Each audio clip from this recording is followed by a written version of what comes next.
नमस्कार मित्रांनो, मुरंबा मालिकेच्या आजच्या भागामध्ये आपण पाहणार आहोत की आता नील हा मुकदमाच्या घरी आलेला असतो आणि दरवाज्यात येताच आता रमाला हाक मारताच आई आजी ही समोर असते. आई आजी आता नीलला बघते आणि त्यानंतर आता नील आई आजीकडे बघत म्हणतो की मला रमाला भेटायचं आहे, मी रमाला भेटायला आलो आहे. त्यानंतर आता आई आजी खुश होते आणि पटकन रमा रमा अशी रमाला हाक मारते. रमा म्हणते काय आई आजी, आणि आता पटकन रमा बाहेर येते आणि नीलला बघते. नीलला बघून मात्र रमाला मोठा धक्का बसलेला असतो आणि त्यानंतर आता आई आजी खुश होत विचार करते की आता खरी मजा येईल. त्यानंतर आता नील म्हणतो की हाय रमा, तर नीलला बघून रमा टचकते. पण तेवढ्यात पाठीमागून अक्षय तिथे येतो आणि नीलला बघतो आणि अक्षय नीलला बघत म्हणतो की अरे नील तू. तर नील आता हसू लागतो आणि दोघेही एकमेकांच्या हातात हात देतात. त्यानंतर आता अक्षय म्हणतो की अरे तू नील इथे, चल ये ना, बस बस. तर रमा आता त्या नीलकडे बघत असते. आई आजी खुश होत म्हणते की बघणार रे अक्षय, नील हा रमाला भेटायला आलाय. पण रमा नीलला काहीच बोलत नाही ये बस म्हणून. अक्षय म्हणतो काय रमा, नील ये बरोबर, ये बस. आणि त्यानंतर आता नील आणि अक्षय दोघेही बसतात. तर इकडे आता अक्षय म्हणतो की मी सांगितलं होतं की जो मला माझ्या रमाला कोणी सापडून देईल ना त्याला मी लाखाचे बक्षीस देईल. आणि ते सगळं आता अक्षयला आठवतं आणि आपण ज्यावेळेस नीलला पैसे देऊ केले होते त्यावेळेस नीलने ते घेतले नव्हते हे देखील अक्षयला आठवतं. आणि ते सगळं आठवून आता अक्षय म्हणतो की नील, मी तुला मागेसुद्धा म्हटलं होतं की तुला जे हवं आहे ते माग, आणि आत्तासुद्धा मी तुला तेच सांगतोय, तुला जे हवं आहे ते माग नील. आणि त्यानंतर आता अक्षय म्हणतो की आयुष्यभर मी तुला तेच सांगतोय की तुला हवं ते माग, आणि आत्तासुद्धा सांगतोय. इकडे आता रमा विचार करते की नाही असं करून काही चालणार नाही.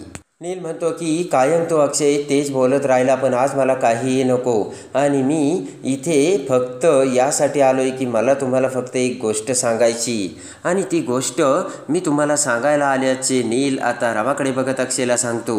नील म्हणतो की मला तुम्हाला सत्य सांगायचं आहे. ते ऐकून आता रमा पुढे येते आणि म्हणते की नील, अरे तुला काय हवं, थंड गरम. तर नील हसू लागतो आणि म्हणतो की मला काहीही चालेल. रमा म्हणते की असं काहीतरी चालेल, असं काय म्हणतोयस, तुला काय पाहिजे ते तरी सांग ना, म्हणजे चहा, कॉफी, सरबत. आई आजी म्हणते की अगं तो सांगतोय ना काहीही चालेल म्हणून, मग एवढं काय त्यात आग्रह करतेस, आणि अगोदर ना तो काही सांगतोय ते ऐकूयात, सांग बरं नील. असे म्हणत आई आजी देखील खाली बसते. आणि त्यानंतर आता नील रमाकडे बघत म्हणतो की मला फक्त एवढं सांगायचं होतं की माझी तुमच्या घरावरती नजर आहे. आणि ते ऐकताच आता सगळेजण बुचकाळ्यात पडतात. तर अक्षय म्हणतो म्हणजे. नील म्हणतो की माझं मराठी एवढं पक्कं नाही की मला तुम्हाला हेच सांगायचं आहे की आय विल, म्हणजे मी तुम्हाला मदत करू शकतो. आणि तेवढ्यात आता नील हसतच म्हणतो काही नाही रे, मी इथे शेजारी आलो होतो, माझं एक काम होतं, तेवढ्यात मी विचार केला की रमा आणि अक्षय असतील त्यांना भेटूनच जावं म्हणून आलो. अक्षय हसतच म्हणतो काय रे. त्यानंतर आता नील म्हणतो की निघतो मी. अक्षय म्हणतो असं कसं. तर रमा म्हणते की थांब ना नील, असं कसं रे, आमच्याकडे आलेल्या पाहुण्यांचं ना आम्ही स्वागत करतो, असं कोढ्यात बोलून गप्प ठेवत नाही आहे त्यांना. अक्षय म्हणतो काय बोलतेस रमा. तर रमा म्हणते की अहो काही नाही, जोक केला होता त्यानेच केला होता, हो की नाही नील. तर नील म्हणतो हो. नील म्हणतो की हो ना आई आजी, मी भाजी चिरत होतो आणि त्यावेळेस मी हिच्याकडे सुरी केली तर ही केवढी घाबरली होती, हिला वाटलं की मलाच मारतोय की काय. तर आता अक्षय असू लागतो. त्यानंतर आता नील म्हणतो की मी कुणालाच हर्ट करू शकत नाही, आणि त्यातली त्यात एका स्त्रीला तर कधीच नाही. आणि रमा आता विचार करते की मला ना माहीची खरंच काळजी वाटते, हा नील ना काहीही करू शकतो. तेवढ्यात आता अक्षयचा मोबाईल वाजतो आणि तेवढ्यात आता अक्षय म्हणतो की नील तू नक्की काहीतरी खाऊन जा बरं का, आणि मला खूप महत्त्वाचं काम आलं आहे.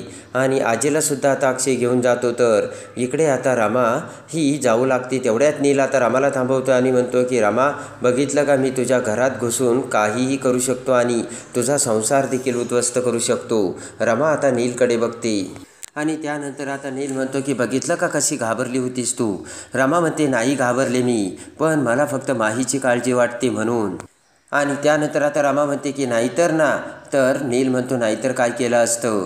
रमा म्हणते की वेळ आल्यावर ना ते सुद्धा तुला कळेल. आणि त्यानंतर आता नील रमाच्या डोळ्यात डोळे घालून म्हणतो की वेळ आल्यावर ना रमा तुलासुद्धा कळेल, आणि नील तेथून निघून जातो. इकडे आता रमा बेडरूममध्ये येते. रमा विचार करते की नील ना आता धमकी देऊन सांगून गेला आणि वेळ आल्यानंतर तो कधीही सांगू शकतो.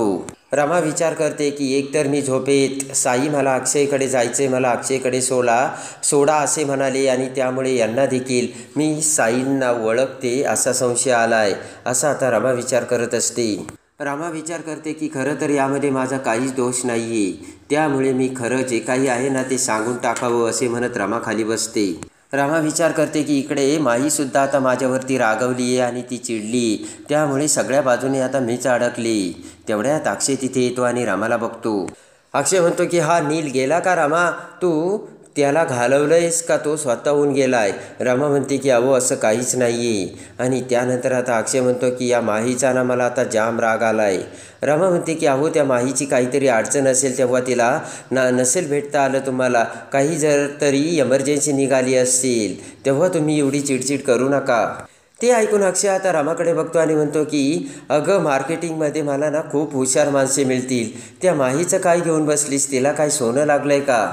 अक्षय म्हणतो की काहीही कुठल्या प्रकारचं कम्युनिकेशन नाही, सरळ गेली आणि तिचं बिहेवियर मला अजिबात ठीक वाटलेलं नाही आहे, तेव्हा तिचा मी आता विचारही करत नाही आहे रमा. रमा म्हणते की ती खरंच खूप हुशार आहे आणि एक ना एक दिवस तुम्हाला तिची किंमत कळेल. तेवढ्यात आता अक्षय म्हणतो की काय गं रमा काय बोलतेस? तर आय्याजी तिथे येत म्हणते की त्या माहीने एवढं काही केलं तरी तुला रमा त्या माहीचीच काळजी वाटते का? अक्षय म्हणतो की आय्याजी मी सुद्धा हिला हेच सांगत होतो, काय एवढा आहे तिला या माहीचा पुळका आहे काय माहिती, आणि सगळ्या जगाचा चांगला विचार करतेस ना त्यामुळेच मला हिचा राग येतो. अक्षय म्हणतो की तिचा खूप पुळका येतोय म्हणे इमर्जन्सी असेल, आणि शत्रूचा शत्रू म्हणजे तो शत्रूचा असतो. तेवढ्यात आता आय्याजी म्हणते की अरे अक्षय पण एका अनोळखी माणसाचा एवढा पुळका कसा काय येऊ शकतो मला सांग ना. रमा आता आय्याजीकडे बघते. अक्षय म्हणतो की रमा मी सुद्धा तुला तेच सांगतोय, तुझी आणि तिची काही ओळखसुद्धा नाही, तुला माहितीसुद्धा नाही, तरीसुद्धा तुला तिची एवढी काळजी का? आणि त्यानंतर आता रमा म्हणते की अहो तरी ती बिचारी. तर अक्षय म्हणतो बघितला का आय्याजी? त्यानंतर आता आय्याजी म्हणते की कसं आहे ना रमा तू काही सुधारणार नाही. तेवढ्यात आता अक्षय रमाला हात जोडतो आणि तेथून निघून जातो. इकडे आता आय्याजी रामासमोर येते आणि म्हणते की रमा कसं आहे ना माझा नातू भोळा आहे ग, पण तुला एक गोष्ट माहीत नाही, तो असं समजतो की तू रमा आहे माही नाही म्हणून.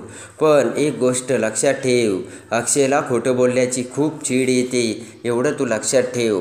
आणि त्याच्यापासून जर तू एवढी मोठी गोष्ट लपवली तर काय होईल याचा तू विचार केलायस का? तर रमा आता विचार करू लागते. अक्षय आता पटकन आता बाहेर येतो. बाहेर आता आब्या हा मोबाईलमध्ये बोलत असतो आणि तेवढ्यात आता अक्षय आता आब्याचे बोलणे ऐकतो. आब्या म्हणत असतो हो हो येतोय, माझी तुम्हाला मदत पाहिजे असेल तर मी येतोय ना. आता आब्या मोबाईल ठेवतो. तेवढ्यात अक्षय आब्याला म्हणतो काय रे आब्या कुणाला मदत करायला चाललाय का? तर आब्या म्हणतो हो. तर अक्षय म्हणतो की मगाशी आई तुला म्हणाली होती रमासाठी औषधं घेऊन ये म्हणून, तेव्हा मग काय झालं होतं? तर आता डोक्याला हात लावत आब्या म्हणतो की आईने काकूने सुद्धा काहीतरी सांगितलंच वाटतं. आणि आता आब्या म्हटलेला असतो की या काकूनीसुद्धा लावली वाटतं चुगली. अक्षयला आता राग येतो जोराने. अक्षय रागाने आब्यासमोर येतो आणि सनकन आब्याच्या कानाखाली मारतो. बोट करत आता अक्षय म्हणतो की हे बघ तू शब्द जरा नीट वापर, तू माझ्या आईबद्दल बोलतोय. तर आता आब्या म्हणतो की मी सुद्धा माझ्या काकूबद्दल बोलतोय. अक्षय म्हणतो की तुला नात्याचं महत्त्व कळत नाही, तुला नाती कळत नाही, ती कशी जपायची ते सुद्धा कळत नाही. आणि त्यानंतर आता अक्षय म्हणतो की तुला तरी काय महत्त्व असणार नाही का, कारण तुला आईच माहीत नाही आहे आणि आईच्या नात्याचं महत्त्व देखील माहीत नाही आहे. तर आता अक्षय थबकतो, कारण आभ्याला आता खरोखर आई नसते आणि अक्षय आता ते बोलताच आभ्याला लागलेलं असतं. तर आभ्या म्हणतो नाही नाही बोल ना, कशाला थांबलास? आणि रागाने आता आभ्याच्या डोळ्यातसुद्धा पाणी आलेलं असतं. अक्षयकडे रागाने बघत आभ्यावर निघून जातो. इकडे आता अक्षयलासुद्धा वाईट वाटलेलं असतं आणि अक्षयचे सुद्धा डोळे भरून आलेले असतात. भरल्या डोळ्यांनी अक्षय आता वर जाणाऱ्या आभ्याकडे बघू लागतो. इकडे आता रमा तिच्या बेडरूममध्ये तिचा मोबाईल घेऊन फोन लावू लागते. रमाने आता माहीला कॉल केलेला असतो. माही आता रमाचा फोन बघते आणि फोन कट करते. त्यानंतर रमा पुन्हा फोन लावते. माहीने आता तो फोन बाजूला ठेवलेला असतो. माहीला खूपच राग आलेला असतो. रमा आता 3 ते 4 वेळेस आता माहीला फोन करते, पण माही काही फोन उचलतच नसते. आणि त्यानंतर आता रमा पुन्हा माहीला कॉल करते रागाने. माही आता फोन उचलत म्हणते बोल रमा. त्यानंतर आता रमा म्हणते की माही मला माहिती आहे तुला राग आला, पण तू एक काम करणं यांना मेसेज करून सॉरी वगैरे काहीतरी म्हणजे यांचा राग जाईल. रामा म्हणते की आणि त्यांना सांग की तुझं खरंच काहीतरी अर्जंट काम होतं म्हणून. रामा म्हणते की ते तुला परत भेटायला बोलावतील कारण माझं त्यांच्याशी बोलणं झालंय. माही म्हणते की मी का करू पुन्हा त्यांना मेसेज, माझं काही काम अडलं नाही आहे आणि मी कशाला मेसेज करू. तर आता रामाला धक्का बसतो. रामा म्हणते की मला माहिती आहे माही, पण माझ्यामुळे जर तुझी इमेज खराब झाली तर ते मला चालणार नाही. रामा म्हणते की मला माहिती आहे माही, तू सगळं काही व्यवस्थित करशील आणि माही तू एकदम छान ॲक्टिंग करतेस आणि नक्कीच तू अगदी व्यवस्थित ऑफिसमध्ये पुन्हा जाऊन ते सगळं मॅनेज करशील, मला पूर्ण खात्री आहे. असे आता रामा ही माहीला समजावते. रामा म्हणते की माही खरंच बरं का.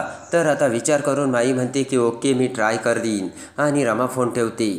आणि इकडे आता माहीने फोन ठेवताच माहीला खूप आनंद झालेला असतो. आनंदाने माही आता उड्या मारू लागते आणि माही विचार करते की आता पुन्हा माझी आणि अक्षयची भेट होईलच आणि आता पुन्हा मला अक्षयला भेटता येईल या विचाराने माही एकदमच आता उड्या मारत एन्जॉयमेंट करू लागते. आणि तेवढ्यात तिच्या आरण्याने देविका तिथे येते. माहीकडे बघत आता देविका म्हणते की तुला काय एवढा आनंद झाला आहे माही आणि एवढं काय झालं आहे. आणि असे म्हणत देविका म्हणते तू ठीक आहेस ना. पटकन देविका आता माहीच्या डोक्याला हात लावते आणि आता इकडे माही ही देविकाकडे बघत होते. म्हणते की तुला काय एवढी माझी काळजी. माही म्हणते की तुला काय करायचं, मी काहीही करेन, कुठेही जाईन आणि मी काहीही करू शकते. तू कशाला माझी एवढी काळजी करतेस आणि कशाला एवढी खोटी सहानुभूती दाखवतेस. आणि देविका ती ऐकून म्हणते की मला माहिती आहे तू काहीही करू शकतेस, पण तू काहीही कर ते स्वतःच्या इच्छेनुसार कर. देविका म्हणते की कुणाच्या तरी इशाऱ्यावरती कुणाच्या तरी सांगण्यावरून करू नकोस, तुझ्या इच्छेनुसार कर. माही आता हाताची घडी घालून विचार करू लागते. तेवढ्यात आता देविका ही पुन्हा हॉलमध्ये बसलेली असते. इकडे आता नील हा शिट्टी वाजवत देविकाच्या घरी येतो आणि वर जाऊ लागतो. देविका आता नीलला हाक मारत थांबवते आणि आता म्हणते की माही खूप खुश आहे, काय झाले काय माहिती. नील आता विचारात पडतो आणि म्हणतो की माही खुश आहे, काय बोलतेस देविका तू. तेव्हा आता देविका म्हणते हो रे नील, तिला काय झालंय काय माहिती, आनंदाने उड्या मारते. आणि आता नील म्हणतो का. तर देविका म्हणते की तिला ना फोन आला होता रमाचा.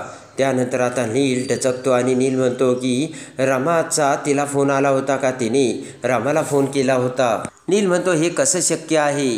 तर देविका म्हणते की का शक्य नाही आहे नील, कारण आता नील म्हणतो की आत्ताच मी रमाला धमकी देऊन आलोय. ते ऐकताच आता देविका टचकते आणि म्हणते की रमाला धमकी दिलीस तू पण का. त्यानंतर आता नील म्हणतो की कारण माही ही दिवसा अक्षयचे स्वप्न बघते आणि माही माझी आहे. नील म्हणतो की मी तिला धमकावलंय आणि सांगितलं की मी जर सगळ्यांना सत्य सांगितलं ना सगळं काही बाहेर येईल. मला वाटलं होतं की रमाना घाबरेल, पण असं काहीच झालं नाही. आणि त्यानंतर आता नील विचार करतो की त्या रमाची एवढी हिंमत झाली. देविका म्हणते की अरे त्या दोघी एकसारख्या दिसतायत, एकसारख्या विचार करतायत, एकाच व्यक्तीवरती प्रेम करतायत आणि आता तर त्यांची मैत्री एवढी घट्ट आहे ना, त्यांना वेगळं करणं खूप अवघड आहे. आणि आता आपलं डोकं बंद पडायची वेळ आली असे आता देविका नीलला सांगते. इकडे आता आई आजीच्या घरी अक्षय आणि आता आनंद दोघेही हॉलमध्ये बसलेले असतात. आभ्याचा विषय चालू असतो आणि आता अक्षय म्हणतो की दादा, आईने या आभ्याला फक्त रमाची औषधं आणायला सांगितली होती, तरीसुद्धा तो नाही म्हणाला आणि तरीसुद्धा मी मनाला काही लावून घेतलं नाही.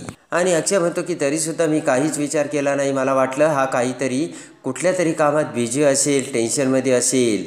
आणि त्यानंतर मग मी त्याच्याकडे आलो असताना हा मला काय म्हणाला, दादा तुला माहिती आहे का.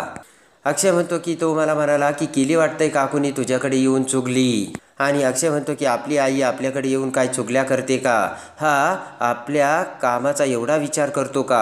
आता आनंदला सुद्धा राग येतो. आनंद म्हणतो की आभ्याने असं केलंय का, आणि आभ्याने असं केलंय ना ते आता बरं झालं तू त्याच्या कानाखाली मारलं ते, आणि त्याला असंच पाहिजे होतं. आनंद म्हणतो की मी ना सुद्धा त्याला तोडू सरळ केलं असतं, पण आता तो घोडा ना मोठा झालाय. आता आनंद विचार करतो आणि म्हणतो की हे सगळं ठीक आहे, पण आभ्याने आईबद्दल असं बोलायला नको होतं आणि नक्कीच तो चुकलाय. आणि त्यानंतर आता आनंद अक्षयला देखील आता बोलू लागतो. तर अक्षय म्हणतो बरोबर आहे, मी एवढं सगळं होऊ नये मीच चुकीचं आहे आणि सगळं काही मीच सांभाळून घ्यायला पाहिजे. आणि अक्षय म्हणतो की कारण मी सगळ्यांची मनं जपली पाहिजे. हा आपल्याबद्दल काहीही विचार करेन. माझ्या आईबद्दल, माझ्या बायकोबद्दल कसलाही विचार करेन आणि मी सगळं सांभाळून घ्यायचं आणि जपून घ्यायचं. अक्षय म्हणतो की आता मी काय करू ते सांग दादा तू. तिथे जाऊन त्याच्या पाया पडू, त्याचे हात धरू की त्याची माफी मागू, सांग तू काय करायचं ते. आणि अक्षय आता एवढं बोलत असताना इकडे माही आता अक्षयच्या मोबाईलवर कॉल करते आणि अक्षय त्याचा मोबाईल बघताच आता फोन उचलतो. आणि अक्षयने फोन उचलताच आता इकडे माही म्हणते की आय एम सॉरी, मला एक महत्त्वाचं काम होतं. तेवढ्यात आता अक्षय रागाने म्हणतो की उद्या सकाळी 6:30 वाजता ठीक माझ्या ऑफिसमध्ये हजर राहायचं. इकडे आता माही म्हणते की एवढ्या सकाळी. तर त्यानंतर विचार करत माही म्हणते की यस आणि अक्षय फोन ठेवतो. तर आता माही डोक्याला हात लावते आणि म्हणते की एवढ्या सकाळी. आणि त्यानंतर आता माही ही ठरल्याप्रमाणे दुसऱ्या दिवशी सकाळी अक्षयला भेटण्यासाठी अक्षयच्या ऑफिसमध्ये निघालेली असते. आणि त्यानंतर आता माहीने रमाला देखील फोन करून सांगितलेलं असतं की मी सकाळी 6 वाजता ऑफिसला चालले. आणि त्यानंतर आता इकडे रमासुद्धा त्याच वेळेस मुकादमांच्या घरातून बाहेर पडलेली असते. आणि आता माही ही रस्त्याने जात असताना एक भला मोठा गुंड आता माहीला बघतो आणि माहीचा हात धरतो. त्यानंतर आता माही म्हणते की माझा हात सोड. तेवढ्यात आता पाठीमागून रमासुद्धा तिथे येते आणि रमा आता त्या गुंडाची कॉलर पकडते आणि जोराने त्या गुंडाच्या कानाखाली मारते. आणि सनकन त्या गुंडाच्या कानाखाली मारल्याचा आवाज येऊन माही आता रमाकडे बघते. आणि इकडे आता माही देखील त्या गुंडाच्या दुसरी कानाखाली मारते. तर तो माणूस तेथून आता जाऊ लागतो. इकडे आता रमा ही माहीकडे बघते आणि खुश होत म्हणते की आपण जर दोघी एकत्र आलो तर आपल्याला कोणीच वेगळं करू शकत नाही. आणि तेवढ्यात आता आई आजी ही तिथे येऊन रमा आणि माहीला एकाच वेळेस बघते. आणि त्यानंतर त्यांची ते बोलणे ऐकत आता आई आजी म्हणते की तुम्हाला दोघींना वेगळं व्हावंच लागेल आणि मी तुम्हा दोघींना वेगळं करेन. आणि आई आजीची चॉईस आता माहीला घरी आणण्याची आणि अक्षयच्या आयुष्यात आणण्याची असते. त्यासाठी आता आई आजी रमाला मुकादमाच्या घरातून बाजूला करण्यासाठी आता कोणता डाव खेळणार आणि माहीला मुकादमाच्या घरी आणण्यासाठी आता आई आजी ही काय करणार. आणि आता अक्षय आणि माहीला एकत्र आणण्यासाठी आई आजीने खेळलेली चाल आणि त्या चालीला रमा आता कशी हवेत भिरकावून लावते आणि रमा पुन्हा अक्षयची कशी होते. आणि त्यानंतर आता अक्षय रमाला कसे आपलेसे करतो हे सगळं बघण्यासाठी आणि आपल्या चॅनलला लाईक करा आणि सबस्क्राईब करायला विसरू नका. करून लाईक करा.